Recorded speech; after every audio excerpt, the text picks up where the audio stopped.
જે મતદાન છે તેનો ચિતાર મેળવીશું। મારા સહયોગી આનંદ પણ આપણી સાથે જોડાઈ ગયા છે। જે આનંદ, બનાસકાંઠા અને ખાસ કરીને ઉત્તર ગુજરાતનું આખું જે સમીકરણ છે તે શું કહે છે? કારણ કે બનાસકાંઠામાં 40% ઉપર આ મતદાન ગયું છે, 41% ઉપર મતદાન ગયું છે। લોકો ભરપૂર અહીંયા મતદાન કરી રહ્યા છે અને આપણે શું લાગે છે 6 વાગ્યા સુધી આંકડો કેટલા સુધી પહોંચી શકે છે?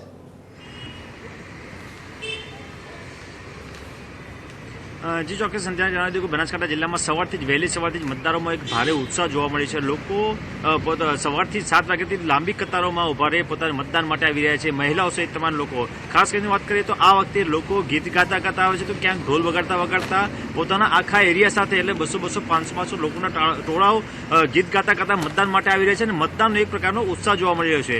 અને ગઈ વખતે જે 56% મતદાન થયું હતું તેના કરતાં આ વખતે 10થી 15% મતદાન વધવાની શક્યતાઓ છે। ખાસ કરીને વાત કરીએ તો બનાસકાંઠા જિલ્લાની અંદર અમીરગઢ તાલુકાની અંદર દાંતાની અંદર સૌથી વધુ મતદાન થયું છે, જ્યાં આદિવાસી વિસ્તાર ગણાય છે, પછાત વિસ્તાર ગણાય છે અને આવા વિસ્તારની અંદર 1 વાગ્યા સુધી સૌથી વધુ મતદાન બનાસકાંઠા જિલ્લાનું મતદાન 50% જેટલું મતદાન ત્યાં નોંધાયું હતું। એટલે કહી શકાય કે ચોક્કસ આ વખતે લોકોમાં એક ભારે ઉત્સાહ જોવા મળે છે। લોકો સવારથી જ કતારોમાં ઉભા રહીને મતદાન માટે આવી રહ્યા છે। અત્યારે હાલની વાત કરીએ તો હાલમાં 43 ડિગ્રી જેટલું તાપમાન છે, 42-43 ડિગ્રી।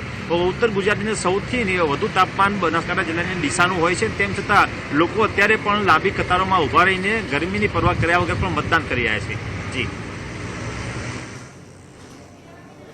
જી આનંદ, આપનો આભાર અમારી સાથે જોડાવા બદલ। તો બનાસકાંઠા સીટ પરબત પટેલ અને પરથી ભટોળ વચ્ચે આ જંગ છે ને આ જંગમાં એટલે જ્યાં પહેલા પણ અમે વાત કરી રહ્યા હતા કે જ્યાં જ્યાં કાંટાની ટક્કર છે ત્યાં વધુ મતદાન જોવા મળી રહ્યું છે। હવે આ મતદાનની ટકાવારી શું ગયા વખતનો રેકોર્ડ તોડે છે કે નથી તોડતું તે પણ જોવાનું રહેશે। કાંટે કી ટક્કર આગળ પણ જારી રહેશે। આપ અમારી સાથે જોડાયેલા રહેશો।